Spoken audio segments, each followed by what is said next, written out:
guys, how you doing? I'm Nix.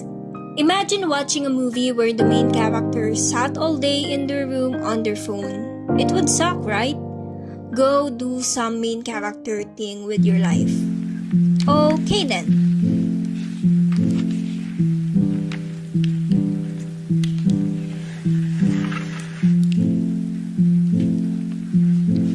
Well, that's very much it. Ever since I became employed, I honestly stopped being consistent on this YouTube channel as much as I hate to admit it. It's just exhausting to work on weekdays. By the time it's the weekend, staying in bed and watching something seems like the best option. To illustrate it more clearly, I'll share the scene from Shrek 3 that lives in my mind rent-free from the moment I've seen it even as a kid.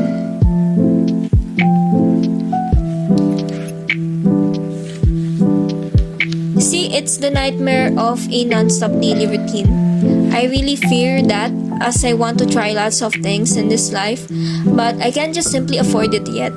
I think it's important to have even the slightest change in your everyday life just to keep you sane.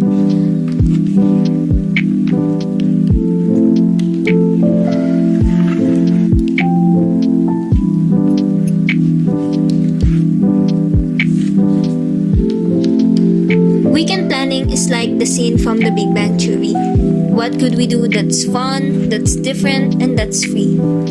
As a newbie in adulting, what's free is the biggest factor I consider most of the time. That's why I always end up rotting in my room watching a film or series. As an introvert, I'm also surprised I'm about to say this, but I want to go out more now and explore places and try new activities. One thing I noticed with the main characters of my favorite shows is that they don't freaking scroll on their phones.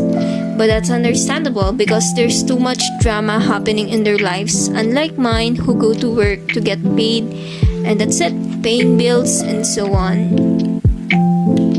Anyway, this video is basically my life lately update. Plot twist, I just quit my job. I really thought I'd stayed longer, but then they were about to relocate me for the second time and I'm just not willing anymore.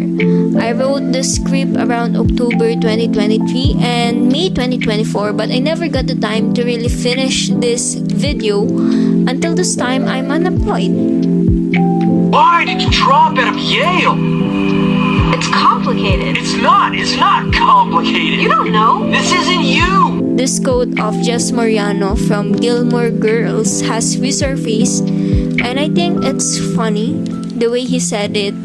It's like a wake-up call for me too. I'm not saying dropping out of Yale is the same level as my situation, but it really hit me about the things I stopped doing for some reason. The things I used to love doing and things that I've been so sure of before. I now get that I'm the one making things more complicated by overthinking it. This is not me. Fine, I'm gonna say it. I'm talking about this YouTube channel, the one thing I've been trying to pursue so much before. Yes, I monetized this channel already, but it took so much time and effort before. I'm passionate about creating content, saving memories, and sharing what I love to people who are interested in my interests. I don't really care that much about what I shared before until I found my niche on YouTube, movies, TV shows, and journaling. I believe that finding a niche and consistency is the key to grow in this platform. It worked for me, but not enough, I guess, or I'm just simply hesitant to try harder and discover more of what works for me. When I monetized my channel and finally grew a small community here, it kinda feels that I've been a little trapped or restricted to my niche. I wanted to try other things, but some part of me is scared that my audience will not understand and lose interest. It's what's bugging me all this time. But you know what? Again, it's not that complicated. It shouldn't be. Because the Nix I used to know who started this channel before doesn't complicate things. She doesn't overthink about the views, and she just does the content she thinks of, no matter the result, because along the way, at least it's done. And she can figure out what works later on. stop spending more time overthinking and thinking about doing it instead of actually doing it.